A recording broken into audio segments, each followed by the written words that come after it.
ஆண்டவராகிய இயேசு கிறிஸ்துவின் அன்பின் நாமத்தினாலே உங்களை வாழ்த்தி வரவேற்கிறேன். கர்த்தர் உங்களை ஆசீர்வதிப்பாராக. குணமாற தின தியானம் என்ற நிகழ்ச்சியின் வாயிலாக உங்களை சந்திப்பதிலே நான் மிகவும் மகிழ்ச்சி அடைகிறேன். இந்த நாளுக்கான தியானம் என்னவென்று சொன்னால், வெளிச்சத்தின் பிள்ளைகளாய் வாழ்வது எப்படி அப்படிங்கிறத குறித்து நாம் இன்னைக்கு பார்க்க போகிறோம். வெளிச்சத்தின் பிள்ளைகள் என்றால் என்ன அப்படின்னு சொல்லி நம்ம பார்த்தோம் அப்படின்னு சொன்னால், இயேசுவை பின்பற்றி வாழ்வது, உண்மையாக இருப்பது, அன்பாக நடந்து கொள்வது, பரிசுத்தமாய் வாழ்வது, நல்ல செயல்களை செய்வது, இது எல்லாமே வெளிச்சத்தின் பிள்ளைகள் என்று சொல்லி வேதாகமம் நமக்கு சொல்லுகிறது. நான் ஏன் வெளிச்சமாக இருக்க வேண்டும் அப்படின்னு சொல்லி நம்ம பார்த்தோம் அப்படின்னு சொன்னால், யோவான் எழுதின சுவிசேஷம் 8வது அதிகாரம் 12வது வசனத்தை நாம் வாசிக்கும்போது, மறுபடியும் இயேசு ஜனங்களை நோக்கி, நான் உலகத்திற்கு ஒளியாய் இருக்கிறேன், என்னை பின்பற்றுகிறவன் இருளிலே நடவாமல் ஜீவ ஒளியை அடைந்திருப்பான் என்றார். நான் ஏன் வெளிச்சமாக இருக்க வேண்டும், நான் வெளிச்சத்தின் பிள்ளையாக நான் ஏன் மற்றவர்களுக்கு வெளிச்சம் கொடுக்க வேண்டும் என்று சொன்னால், நம்மை உண்டாக்கின ஆண்டவர் இயேசு கிறிஸ்து அவர் ஒளியாக இருக்கிறார் என்று இந்த வேத பகுதி நமக்கு சொல்லுகிறது. ஆகையினாலே ஆண்டவர் இயேசு உலகத்திற்கு ஒளியாக வந்தபடியினாலே நாமும் இந்த உலகத்திற்கு வெளிச்சமாக, ஒளி என்றால் வெளிச்சம், நாமும் இந்த உலகத்துக்கு வெளிச்சமாக இருக்க வேண்டும் என்று ஆண்டவர் இயேசு விரும்புகிறார். அதுவும் என்னை பின்பற்றுகிறவன் ஜீவ ஒளியை அடைந்திருப்பான், அதாவது சாகும் வரை வெளிச்சம் கொடுக்கிறவனாக இருப்பான் என்னை பின்பற்றுகிறவன் என்று சொல்லி ஆண்டவர் சொல்லுகிறார். இரண்டாவதாக நாம் யோவான் 1:4 நாம் வாசிக்கிறோம்,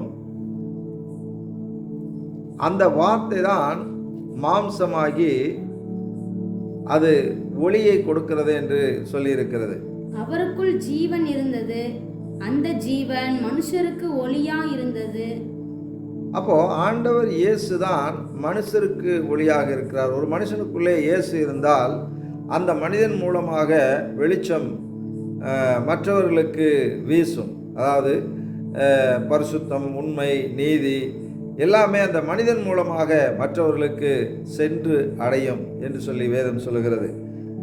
இரண்டாவதாக நாம் வாசித்தால் யோவான் எழுதின சுவிசேஷம் 12வது அதிகாரம் 26வது வசனத்தை நாம் வாசிக்கும் போது, அங்கே ஆண்டவர் இயேசு நமக்கு சொல்லுகிறது என்னவென்று சொன்னால், ஒருவன் எனக்கு ஊழியம் செய்கிறவனானால் என்னை பின்பற்ற கடவன், நான் எங்கே இருக்கிறேனோ அங்கே என் ஊழியக்காரனும் இருப்பான், ஒருவன் எனக்கு ஊழியம் செய்தால் அவனை பிதாவானவர் கனம் பண்ணுவார்.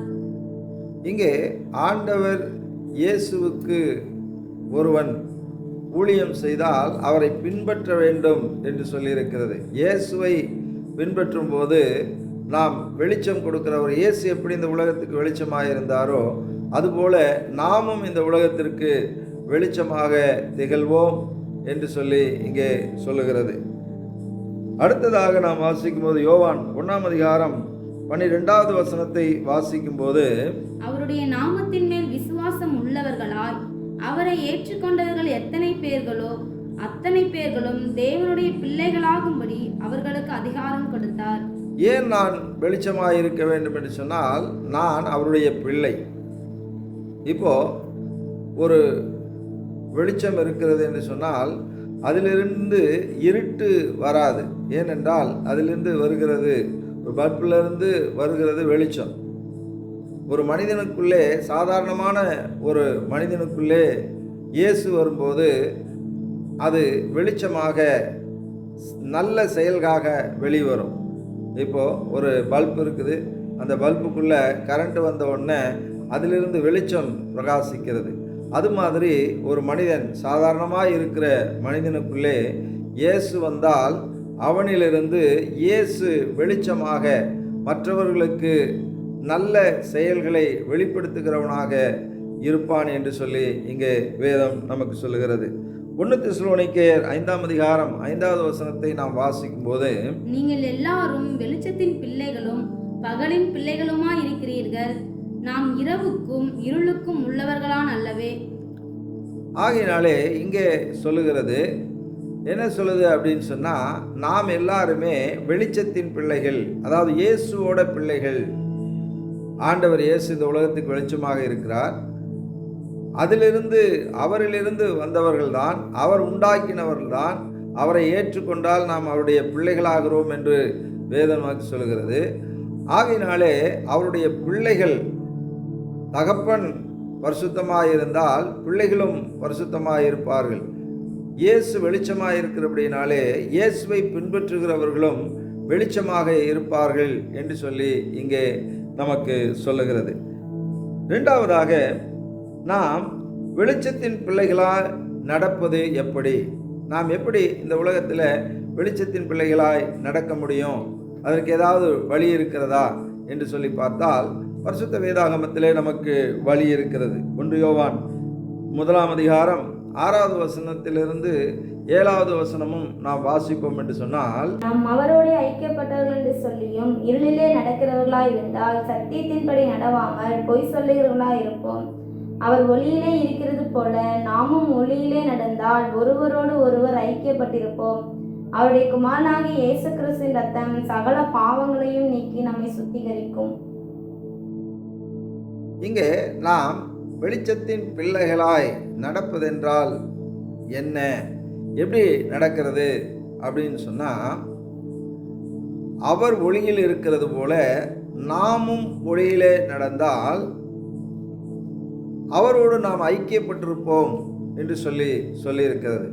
அதாவது ஒளியிலே நடப்பது என்பது எப்படி நடக்கிறது அப்படின்னு சொன்னால், நாம் நம்முடைய சகோதரர்களோட நாம் ஐக்கியமாய் வாழ்வதுதான் ஒளியில் நடப்பது. நம்முடைய குடும்ப உறுப்பினர்களோடு நாம் ஐக்கியமாய் வாழ்வதுதான் ஒளியில் நடப்பது. ஒளியில் நடப்பது என்று சொன்னால் வெளிச்சத்தில் நடப்பது. வெளிச்சத்தில் நம்ம நடந்தோம் அப்படின்னு சொன்னால் கண்டிப்பாக நாம் இடற மாட்டோம். இருட்டில் நடந்தால் கண்டிப்பாக இடறி போவோம்.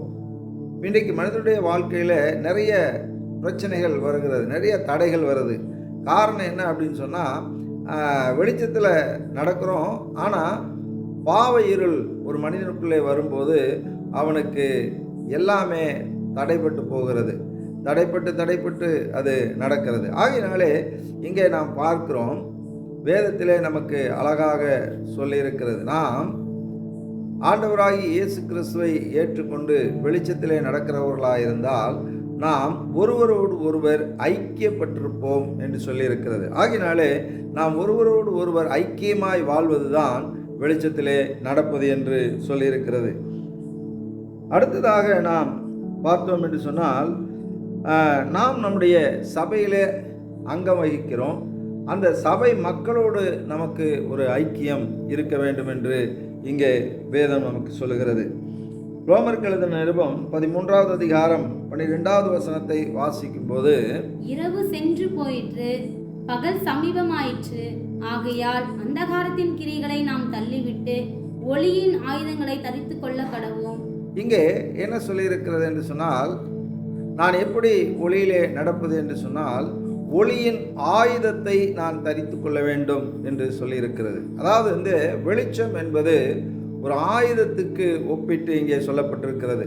இப்போ ஆயுதம் அப்படின்னு சொன்னால், ஒன்று எதிரியை வீழ்த்துவதற்கு பயன்படுத்துவது, இன்னொன்று நம்மை பாதுகாப்பதற்கு பயன்படுத்துவது. இப்போ ராஜாக்கள் காலத்தில் ராஜாக்கள்லாம் சண்டை போடுவாங்க. இந்த கையில் கேடயம் இருக்கும், இதுவும் ஒரு ஆயுதம்தான். இந்த கையில் கத்தி இருக்கும் அல்லது ஈட்டி இருக்கும். காரணம், இது தனக்கு வருகிற ஆபத்திலிருந்து தன்னை காத்து கொள்வதற்கு இந்த ஆயுதம். இந்த கையில் பிடித்திருக்கிற பட்டயமோ அல்லது ஈட்டியோ இது எதிரிகளை வீழ்த்துவதற்கான பயன்படுத்தக்கூடிய ஒரு ஆயுதம். அப்போ ஆயுதம் என்பது என்ன அப்படின்னு சொன்னால், எதிரியை வீழ்த்துவதற்காகவும் தன்னை பாதுகாத்து கொள்வதற்காகவும் பயன்படுத்துகிற ஒன்று தான் ஆயுதம். இந்த வேத வசனம் நமக்கு என்ன சொல்லுது அப்படின்னு சொன்னால், நாம் என்ன செய்ய வேண்டுமா, ஒளியின் ஆயுதத்தை நாம் எப்பொழுதுமே தரித்து கொண்டு இருக்க வேண்டும் என்று சொல்லுகிறது. அப்போ ஒளியின் ஆயுதம் என்றால் என்ன அப்படின்னு சொல்லி நம்ம பார்த்தோம் அப்படின்னு சொன்னால், எபேசியருக்கு எழுதின நிருபத்திலே அங்கே நமக்கு சொல்லப்பட்டிருக்கிறது. 6ஆம் அதிகாரத்தில் 13வது வசனத்திலிருந்து நாம் வாசிப்போம் என்று சொன்னால், ஆகையால் தீங்கு நாளிலே அவைகளை நீங்கள் எதிர்க்கவும் சகலத்தையும் செய்து முடித்தவர்களாய் நிற்கவும்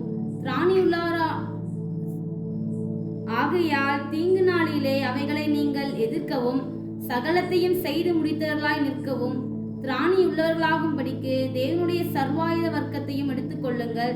சத்தியம் என்னும் கச்சையை உங்கள் அறையில் கட்டினவர்களாயும் நீதி என்னும் மார்க்கவச்சத்தை தரித்தவர்களாயும் சமாதானத்தின் சுவிசேஷத்திற்குரிய ஆயத்தம் என்னும் பாதரட்சையை கால்களிலே தொடுத்தவர்களாயும் பொல்லாங்க நெய்யும் அக்னியாஸ்திரங்களை எல்லாம் அவித்து போடத்தக்கதாய் எல்லாவற்றுக்கும் மேலாக விசுவாசம் என்னும் கேடகத்தை பிடித்து கொண்டவர்களாயும் நில்லுங்கள்.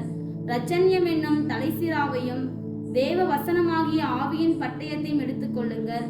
எந்த சமயத்திலும் சகலவிதமான வேண்டுதலோடும் விண்ணப்பத்தோடும் ஆவியினாலே ஜெபம் பண்ணி அதன் பொருட்டு மிகுந்த மன உறுதியோடும் சகல பரிசுத்தவான்களாகவும் பண்ணும் வேண்டுதலோடும் விழித்து கொண்டிருங்கள். இங்கே நமக்கு ஒளியின் ஆயுதம் என்றால் என்ன அப்படின்னு சொல்லியிருக்கிறது. இப்போ ஒளியின் ஆயுதம் என்ன அப்படின்னு சொன்னால், அதாவது ஆண்டவர் இயேசுவை சோதிப்பதற்காக பிசாசு வரும்போது ஆண்டவர் இயேசு இந்த ஒளியின் ஆயுதத்தை தான் பயன்படுத்தினார். வசனமாகிய பட்டயத்தை தான் ஆண்டவர் பயன்படுத்தினார். இயேசுவுக்கு மிகுந்த பசி உண்டானது என்று சொல்லியிருக்கிறது. அப்பொழுது பிசாசு கற்களை கொண்டு வந்து இந்த கல் அப்பமாகும்படி செய்யும், நீ சாப்பிடலாம் அப்படின்னு சொல்கிறான். அப்பொழுது இயேசு சொல்லுகிறார், மனிதன் அப்பத்தினாலே மாத்திரமல்ல தேவனுடைய வாயிலிருந்து புறப்படுகிற ஒவ்வொரு வார்த்தையினாலும் பிழைப்பான் என்று சொல்லி அங்கே வசனத்தை சொல்லி பிசாசானவனை ஆண்டவர் இயேசு ஜெயித்தார். அதுபோல நம்முடைய வாழ்க்கையிலும் கூட நம்முடைய எதிரியாகிய பிசாசானவன் நம்மை தாக்க வரும்போது நமக்கு இந்த ஒளியின் ஆயுதம் தேவைப்படுகிறது.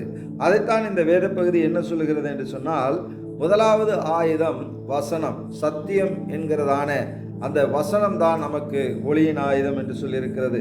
மூன்றாவது நீதி என்று சொல்லப்பட்டிருக்கிறது. நீதி என்பதும் ஒரு ஆயுதம்தான்.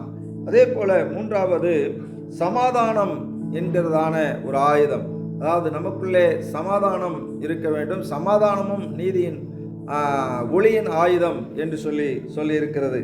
விசுவாசம் என்பதும் ஒளியின் ஆயுதம் என்று நமக்கு சொல்லியிருக்கிறது. இங்கே அடுத்தது ரட்சிப்பு, அதாவது விடுதலை ஒரு ஆயுதம் என்று சொல்லியிருக்கிறது. அடுத்ததாக நாம் பார்த்தோம் அப்படின்னு சொன்னால், ஆறாவதாக பரிசுத்த ஆவி ஒரு நமக்கு ஆயுதம். பரிசுத்த ஆவியும் ஒளியின் ஆயுதம் என்று சொல்லியிருக்கிறது. எல்லாவற்றுக்கும் மேலாக ஜெபம் என்று சொல்லியிருக்கிறது. ஜெபம் என்பது ஒரு மிகப்பெரிய ஆயுதம். ஆகையினாலே ஒளியின் ஆயுதம் என்பது என்ன அப்படின்னு பார்த்தோம்னா, 1 சத்தியம், 2வது நீதி, 3வது சமாதானம், 4வது விசுவாசம், 5வது ரட்சிப்பு, 6வது பரிசுத்த ஆவியானவர், 7வது ஜெபம் என்று சொல்லப்பட்டிருக்கிறது. ஆகினாலே இந்த ஆயுதத்தை நாம் எப்பொழுதும் தரித்து கொண்டிருக்க வேண்டும். அப்பொழுதுதான் பிசாசானவன் நம்மை பார்க்க வரும்போது நம்மிடத்தில் இருக்கிற ஆயுதத்தை பார்த்து அவன் ஓடி போவான்.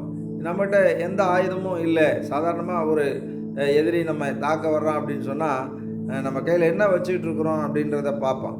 நம்ம கையில் ஒன்று தடி வச்சுருக்கிறோமா, அல்லது ஏதாவது கல் வச்சுருக்கிறோமா, அல்லது ஏதாவது துப்பாக்கி வச்சுருக்கிறோமா அப்படின்னு தான் முதல்ல பார்ப்பான். ஆகையினாலே பிசாசுக்கு நாம் என்ன ஆயுதம் வச்சுருக்கிறோம் அப்படிங்கிறது அவனுக்கு தெரியும். ஆகையினாலே நாம் இந்த உலகத்திலே வெளிச்சத்தின் பிள்ளைகளாய் வாழும்போது என்னெல்லாம் நம்மகிட்ட இருக்கணும் அப்படின்னு சொன்னால், இந்த வெளிச்சத்தின் ஆயுதம், ஒளியின் ஆயுதம் நமக்கு வேண்டும். சத்தியம் வேண்டும், நீதி வேண்டும், விசுவாசம் வேண்டும், சமாதானம் நமக்கு வேண்டும், ரட்சிப்பு வேண்டும், பரிசுத்த ஆவியானவர் நமக்கு வேண்டும், ஜெபம் வேண்டும். இதை நாம் தரித்து கொண்டிருந்தால் இந்த உலகத்தில் வெளிச்சத்தின் பிள்ளைகளாய் வாழ்கிறோம் என்று எல்லாருக்கும் தெரியும். அப்பொழுது பிசாசுக்கும் நம்மை பார்த்தால் ஒரு பயம் உண்டாகும். ஆகையினாலே இதனுடைய தொடர்ச்சி வெளிச்சத்தின் பிள்ளைகளாய் நான் வாழ்வதற்கு என்ன செய்ய வேண்டும் என்பதையும், அந்த நான் வெளிச்சத்தின் பிள்ளையாய் வாழ்ந்தால் எனக்கு என்ன பலன் என்பதையும் நாம் அடுத்த நாள் நாம் பார்க்க இருக்கிறோம். ஜெபிக்கலாம். பரிசுத்தமுள்ள பிதாவே, ஆசீர்வதிக்கப்பட்ட இந்த நாளுக்காக நாங்கள் நன்றி செலுத்துகிறோம். தேவரீர் இந்த நாளிலும் வெளிச்சத்தின் பிள்ளைகளாய் வாழ்வதென்றால் என்ன என்பதை நாங்கள் ஆண்டவரே படித்து புரிந்து கொண்டோம். நாங்கள் வெளிச்சத்தின் பிள்ளைகளாய் வாழ்வதற்கு உம்மை போல வாழ வேண்டும், சத்தியத்தின்படி வாழ வேண்டும், அன்பாக நடந்து கொள்ள வேண்டும், பரிசுத்தமாய் வாழ வேண்டும், நல்ல செயல்களை நாங்கள் செய்ய வேண்டும் என்பதை ஆண்டவரே நாங்கள் புரிந்து கொண்டோம். ஆண்டவரே, நாங்கள் வெளிச்சத்தின் பிள்ளைகளாய் ஆண்டவரே வாழ்வதற்கு உம்மோடு கூட நாங்கள் இணைந்து வாழ வேண்டும், சபை மக்களோடு கூட இணைந்து வாழ வேண்டும் என்பதை நாங்கள் புரிந்து கொண்டோம். ஆண்டவரே, நாங்கள் எப்பொழுதும் வெளிச்சத்தின் ஆயுதங்களை, ஒளியின் ஆயுதங்களை நாங்கள் தரித்து கொண்டவர்களாக இருக்க ஆண்டவர் எங்களுக்கு உதவி செய்யும்படியாக நாங்கள் செபிக்கிறோம். தொடர்ந்து கர்த்தர் எங்களை பாதுகாரும், வழிநடத்தும். இயேசுவின் நாமத்தில் பிதாவே, ஆமேன். கர்த்தர் உங்களை ஆசீர்வதிப்பாராக. God bless you.